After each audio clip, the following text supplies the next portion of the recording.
Bonjour à tous. Covidistes, les derniers soubresauts de la bête, mais ils sont cuits. Oui, ça bouge encore, vous allez voir, il y a eu quelques tentatives récentes. Essayer de réinstaurer de la peur, de fuir ses responsabilités, ça c'est le plus gênant. On va y revenir notamment en France, mais il se passe des choses tellement extraordinaires aux États-Unis, mais aussi au Japon, dans d'autres pays. Je vais vous expliquer, c'est très récent, c'est très concret, qui sont cuits. Ils sont cuits, mais attention, la bête bouge encore. Et vous savez, quand elle est à terre, elle peut donner des coups de griffe, des coups de patte qui sont parfois douloureux. Donc il faut se méfier, il faut être très vigilant. Mais il faut surtout être sur le chantier le plus important aujourd'hui, c'est les coupables, les responsables, qu'ils payent. Et qu'on aille vers le plus jamais ça. Bien évidemment, je vous explique tout ça dans un instant, bien sûr. Vous pouvez faire circuler cette vidéo, notamment en vous abonnant à cette chaîne YouTube. Petit bouton en dessous, cliquez s'abonner, hop, c'est instantané, c'est gratuit. Plus vous êtes abonné, plus les vidéos sont recommandées automatiquement par YouTube à des gens qui ne nous connaissent pas encore forcément, ce qui est forcément magnifique, parce que ça permet d'élargir les rangs de la résistance. Donc grand bravo à ceux qui se sont abonnés récemment à la chaîne et à ceux qui vont le faire très prochainement. Vous savez que je suis jeudi 26 janvier, ça arrive, dans les Vosges. Information, réservation, s'il reste encore de la place, vous écrivez à référent88, tout collé sans accent, @les-patriotes.fr. La semaine suivante, jeudi 2 février, dans la Sarthe, référent 72, information, réservation, toujours les-patriotes.fr. Allez, on est parti. Covidiste, dernier soubresaut de la bête, mais ils sont cuits. Alors oui, il y a quand même, ça bouge encore un peu. Si vous avez suivi mes vidéos ces derniers mois, vous n'allez pas être totalement surpris par ce que je suis en train de vous dire, mais on a du nouveau. Alors d'abord, une énième tentative, peut-être la 10e d'ailleurs, vous allez voir, de faire repartir la peur en France. Alors que d'ailleurs les cas, les contaminations sont plus bas, il suffit de voir les courbes, on a quand même des articles qui sont pondus, comme dans Paris Match, le 20 janvier, sur la 10e vague. Vous ne savez pas où est passée la 5e, la 6e, la 7e, la 8e, la 9e, etc. Sachez qu'on est à la 10e. Elle va arriver, paraît-il. Oui, elle arrivera certainement, hein, c'est cyclique. Hein. Le titre de Paris Match 20 janvier, Covid-19 vers la 10e vague, pour l'interrogation. Je cite Paris Match, vous allez voir, c'est assez volontairement anxieux. L'apparition de nouveaux variants aux États-Unis et en Chine, où la pandémie rebondit sévèrement, inquiète l'Occident. Que faut-il craindre et penser ? Demande Paris Match.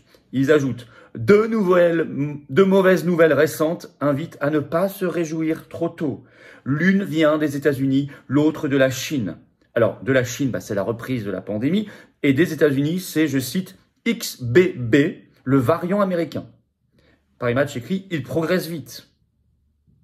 Alors justement, question variant, ils essaient de nous faire peur avec un petit nouveau, qui a un joli nom. Il s'appelle Orthrus. O-R-T-H-R-U-S. Alors, je trouvais que, en plus, ça a l'avantage, de manière subliminale, Orthrus, il y a russe, hein, donc c'est forcément méchant, très méchant. Bon, fin de la parenthèse, c'est quand même assez extraordinaire. Alors ça, c'est un article de CNews très récent, là, du 21 janvier, qui est en ligne, bien sûr. Le titre Covid-19, tout savoir sur Orthrus, le nouveau sous-variant d'Omicron qui inquiète l'Angleterre. Et là, on nous dit, je cite, il pourrait être plus pathogène et doit être surveillé de près. Il pourrait être plus pathogène que d'autres variants. Alors, en effet, il y a dessus une mutation qui inquiète, on nous dit, elle s'appelle la PG81R, qui pourrait être plus dangereuse, je cite, présente également dans le variant Delta. Cette dernière s'attaque plus violemment aux cellules et peut donc déclencher des maladies plus graves. Fin de citation. Voilà pour le contexte et qu'ils essaient de réinstaurer, c'est-à-dire de redistiller de la peur. Dans le même mouvement, je vous dis, la bête bouge encore, notamment pour essayer de fuir ses responsabilités. Et là, on est sur quelque chose de plus choquant et plus problématique. J'y viens tout de suite, vous en avez sûrement entendu parler, c'est ce 20 janvier, la Cour de cassation en France, donc, qui a annulé la mise en examen d'Agnès Buzyn. Bon. Agnès Buzyn, qui fut ministre de la Santé sous Macron entre 2017 et février 2020, donc également au début du Covid. Je vous rappelle qu'elle avait été mise en examen en 2021 pour mise en danger de la vie d'autrui par la Cour de justice de la République. Eh bien, cette mise en examen a donc été annulée le 20 janvier par la Cour de cassation. Et je vais vous lire le raisonnement alambiqué de la Cour de cassation pour annuler cette mise en examen. Je cite. Le délit de mise en danger d'autrui ne peut être reproché à une personne que si une loi ou un règlement lui impose une obligation particulière de prudence ou de sécurité. Cette obligation doit être objective, immédiatement perceptible et clairement applicable, rappelle la Cour de cassation. Il me semble, mais ça n'est que mon modeste avis, je ne suis pas un spécialiste, mais il me semble, et j'ai lu aussi quelques autres spécialistes qui semblent plutôt d'accord avec moi là-dessus, que par principe, un ministre a cette obligation.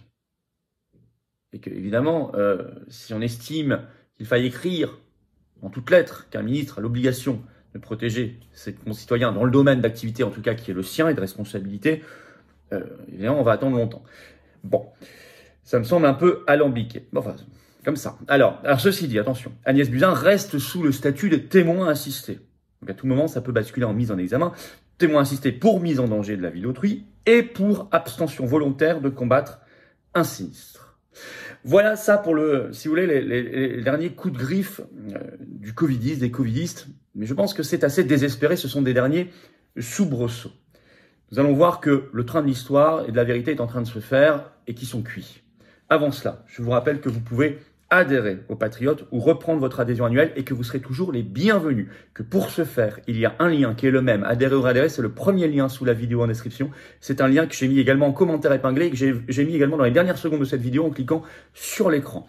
Vous nous rejoignez, vous êtes immédiatement mis en relation avec des gens qui pensent comme vous, on sort de l'isolement et on se bat ensemble pour des très belles valeurs pour nous et les générations qui viennent. Vous habitiez métropole, outre-mer ou à l'étranger, on est présent, je vous attends. Si vous avez adhéré il y a plus d'un an que vous n'êtes plus à jour, pensez à réadhérer. Vous pouvez également faire un don de soutien aux Patriotes, c'est le deuxième lien sous la vidéo en description. C'est juste vital parce qu'on n'a pas reçu un centime des banques ni de financement public. Or on fait, ça coûte cher, ça coûte très cher. C'est tout cela est défiscalisé aux 2 tiers pour vous. L'adhésion, le don défiscalisé aux 2 tiers. Pour vous, les compteurs fiscaux ont été remis à zéro le 1er janvier 2023. Profitez-en, cette carte orange vous attend. L'engagement, les convictions, la bataille contre l'oligarchie vous attend pour nous, nos enfants. Voilà, je ferme cette parenthèse et j'espère qu'on pourra continuer à se battre ensemble. Alors, je reprends la vidéo. Je dis que c'est foutu pour eux, le train de l'histoire et de la vérité est lancé à toute vitesse. J'en veux pour preuve ce qui se passe dans d'autres pays notamment, même si en France il se passe des choses, notamment ouverture, on a vu récemment à Marseille d'un premier procès sur les effets secondaires, mais en effet, aux États-Unis ça bouge à toute vitesse. Alors, nous avons notamment ce 17 janvier, le gouverneur de Floride, Ron DeSantis, qui a annoncé une initiative, je cite, pour protéger les gens des politiques biomédicales coercitives et qui interdira de façon permanente, je cite toujours, 4 choses. 1. Tout passe vaccinal ou passe sanitaire. 2. Toute obligation de masque ou passe pour aller à l'école. Protection des enfants. 3. Toute obligation de port du masque supprimée. 4. Toute discrimination fondée sur le statut vaccinal, ce qui veut dire qu'il n'y a plus d'obligation vaccinale pour aucun métier et donc plus de travailleurs suspendus possible. Voilà ce qu'il a annoncé, c'est énorme, c'est une première mondiale. Au même moment, quelques jours plus tard, c'était tout récemment, ce 21 janvier, sur Twitter, sur son compte Twitter, Elon Musk, le nouveau propriétaire de Twitter. On n'est pas d'accord avec lui sur tout, on s'en fout. Mais là, pour le coup, c'est très intéressant. Là aussi, une première mondiale à ce niveau. Publiquement, il écrit ceci dans 2 tweets qui sont en ligne. J'ai eu des effets secondaires majeurs après ma 4e injection. Je me sentais comme mourant pendant plusieurs jours. Heureusement, pas de dommages permanents. Et il ajoute un 2e tweet. Et mon cousin, qui est jeune et en parfaite santé, a eu un cas sérieux de myocardite. Il a dû être hospitalisé. Fin de citation. Rien que je peux vous dire, ces 2 tweets sur un compte qui a 120 millions d'abonnés, propriétaire de Twitter, seul actionnaire, etc. Ça a un effet mondial de Big Bang et ça libère le débat et la parole. Et ça, Covidistes pourront toujours donner des coups de patte ou des coups de griffe à terre. Ils sont cuits. Au Japon, très intéressant. Alors même qu'ils sont en train de battre, on en a parlé récemment, leur record de mortalité Covid, confère récente vidéo, en ce moment même, et bien malgré tout, avec beaucoup de sagesse, ils vont considérer le Covid comme une simple grippe. On le sait par l'agence de presse Reuters ce 20 janvier qui a fait une dépêche. Je cite le titre. Le Japon envisage de rétrograder le Covid-19 en maladie infectieuse moins grave. C'est une annonce qui a été faite ce 20 janvier par le Premier ministre japonais Fumio Kishida. Et nous explique Reuters, ça placerait le Covid-19 dans la même catégorie que la grippe saisonnière.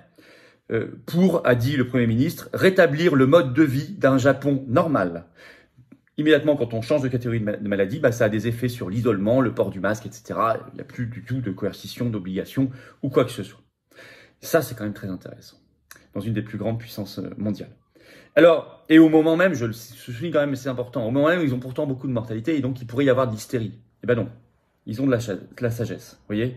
Et ça, on ferait bien de s'en inspirer. En tout cas, ceux qui nous dirigent feraient bien de s'en inspirer. Bon.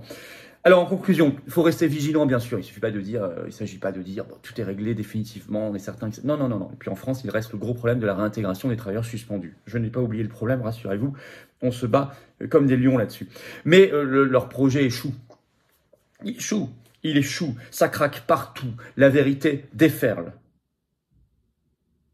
Allez voir toutes mes vidéos ces derniers mois et vous verrez bien cela. Le plus gros combat maintenant, c'est leur responsabilité à faire reconnaître. Et leur culpabilité. Et les enquêtes, et les procès, et les peines, et la justice. Et le plus jamais ça. Tout ça est une suite logique. Et ça, là aussi, on va se battre comme des lions. Mais là aussi, c'est en train de craquer de partout. Voilà, et écoutez, faites circuler la vidéo, abonnez-vous à cette chaîne, petit bouton dessous s'abonner, vous cliquez, hop, c'est instantané, c'est gratuit. Et vous êtes abonné, vous rejoignez la grande famille. Et quand on sera un demi-million sur la chaîne, c'est bientôt, on fera un grand événement ensemble en direct pour fêter cela. Et en plus, vous donnez de la visibilité aux vidéos. Merci pour ce petit effort de s'abonner. Et merci à ceux qui l'ont fait également récemment. Je vous rappelle que je suis dans les Vosges. Le jeudi 26 janvier, vous écrivez à référent 88 comme les Vosges, @les-patriotes.fr. Information, réservation, référent 88 tout collé, sans aucun accent, bien évidemment. Et donc, je vous attends aux patriotes. Adhérez, réadhérez ou faire un don de soutien. Tout cela, ça permet de déclencher de l'action, de la résistance et de se battre pour nous, nos enfants, nos petits-enfants, notre pays, notre humanité. Et c'est quand même magnifique. Surtout quand on est dans la résistance face à l'oligarchie que nous sommes en train de combattre. Adhérer, je vous le rappelle, c'est le premier lien sous la vidéo en description. Faire un don, c'est le deuxième. Adhérer, vous aurez bientôt un lien également dans quelques secondes qui apparaîtra sur votre écran. Vous cliquez dessus. Et c'est également un lien que j'ai mis en commentaire épinglé. Et tout ça est défiscalisé aux 2/3 pour vous.